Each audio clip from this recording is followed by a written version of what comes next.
राष्ट्रपतीच्या मर्जीनं पद धारण करतात, म्हणजे याचा अर्थ राष्ट्रपती त्यांना केव्हाही पदावरून दूर करू शकतात. मग त्यांच्या कार्यकाळाची घटनेमध्ये कुठे नोंद दिली का रे? नाही.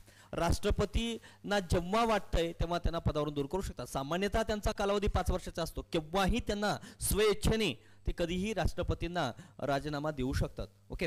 पण 5 वर्ष संपल्यानंतरही उत्तराधिकारी पदावर येईपर्यंत, उत्तराधिकारी पद ग्रहण करेपर्यंत राज्यपाल काय करतात? पद धारण करतात. ओके.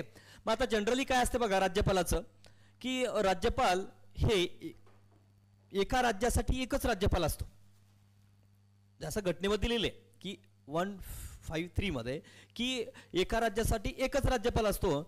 पण 7वी घटना दुरुस्ती 1956 असं सांगण्यात आलं की एकापेक्षा अधिक म्हणजे 2 किंवा अधिक राज्यांसाठी एक राज्यपाल असू शकतो, म्हणजे नेमणूक करता येते. जसं की सामायिक राज्यपाल म्हणा, सामायिक हायकोर्टसाठी देखील 7वी घटना दुरुस्तीच आहे. तसं त्या